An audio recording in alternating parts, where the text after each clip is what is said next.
Hello, everyone. Today I'm talking about a very good story. You feel it every time you walk into that house. A tension in the air that tightens around your chest. The whispers, the glances, the silence that speaks louder than words. You try to explain it, but no one listens. They say family is love. They say blood is enough. But sometimes, family can be the place where your soul learns the first taste of pain. And in that pain, you either break or you rise. Not every wound is visible. Not every tear is seen. Some of the deepest scars are invisible.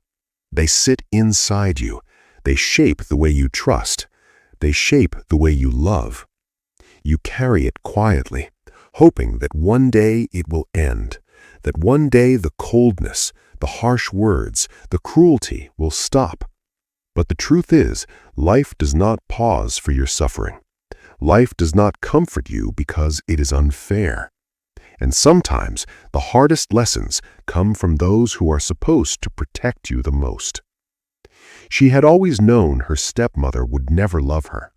She had felt it from the first day her father smiled at the new woman and left her alone in the room. Every word was calculated, every smile a knife in disguise. She grew up learning fear. Fear of speaking, fear of asking, fear of being herself. And yet, she tried. She tried to be kind, to be helpful, to earn a single ounce of warmth. And still, nothing. Every attempt ended in scorn. Every smile was met with coldness. Every success minimized. Every mistake magnified. She began to feel invisible, unworthy, alone. And then, one night, she saw him, her father, asleep, exhausted from a day of work. And she realized he didn't see it either. He didn't see the cruelty. He didn't see the way she flinched at every word. He didn't know. And that realization broke something inside her.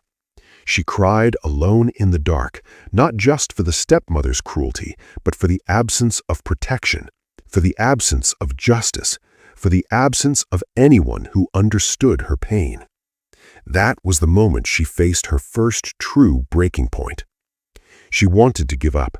She wanted to disappear, to vanish from a world that seemed designed to hurt her. But something shifted.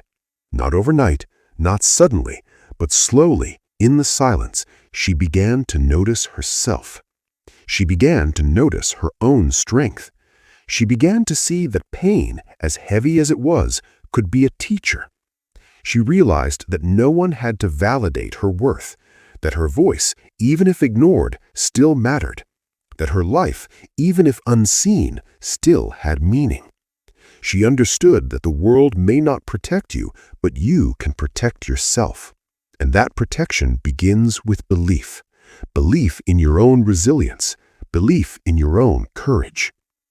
The first lesson she learned is this: you cannot control the cruelty of others. You cannot stop the harsh words. You cannot prevent betrayal or disappointment. But you can control how you respond. You can choose not to let their darkness define you. If someone tries to break you with words, meet them with silence. If someone tries to make you small, stand taller. Every act of cruelty is a mirror.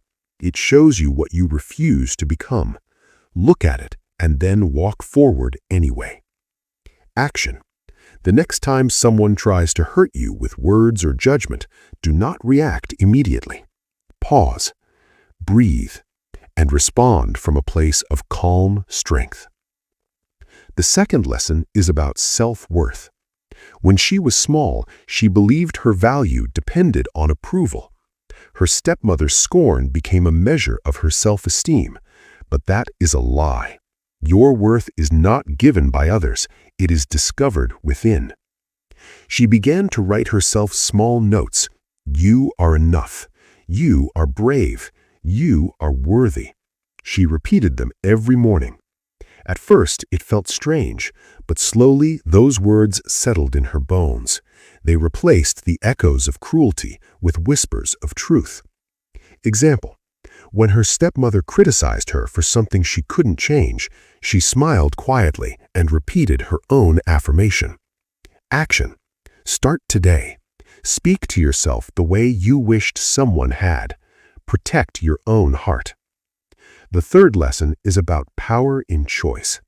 Every day, you are given countless moments to choose who you will become. You can remain a victim, letting the cruelty of others dictate your life.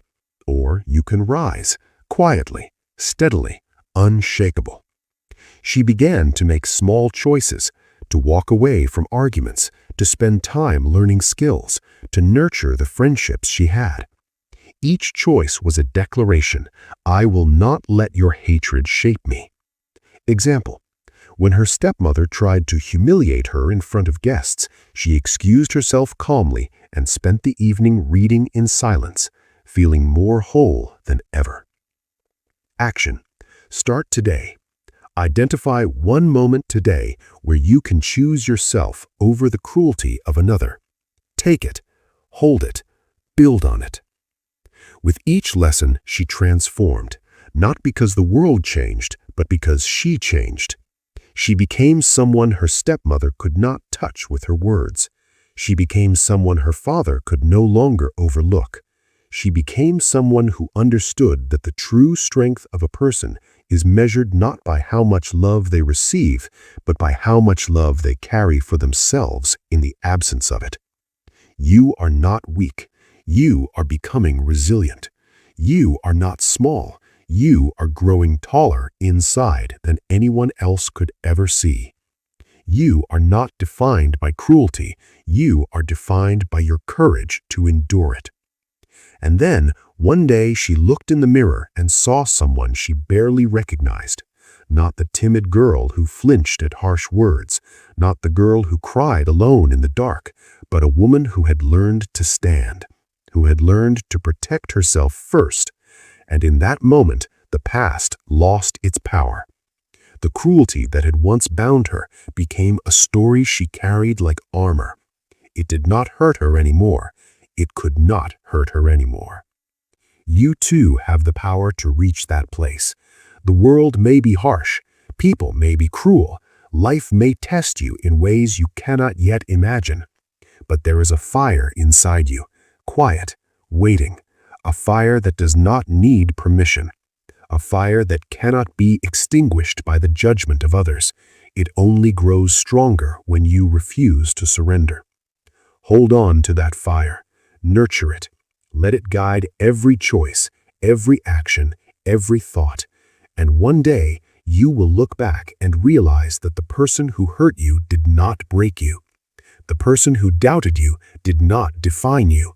The person who abandoned you did not stop you. You are alive. You are whole. You are more than you ever thought possible. And when that day comes, you will understand the truth you could not see before. The cruel stepmother, the harsh words, the lonely nights, they were not the end. They were the beginning of your strength, the beginning of your courage, the beginning of a story that only you could write. And you, standing tall, unbroken, will whisper to yourself, quietly, finally, with certainty, I survived. I rose. I am mine. Thanks for watching and subscribe my YouTube channel.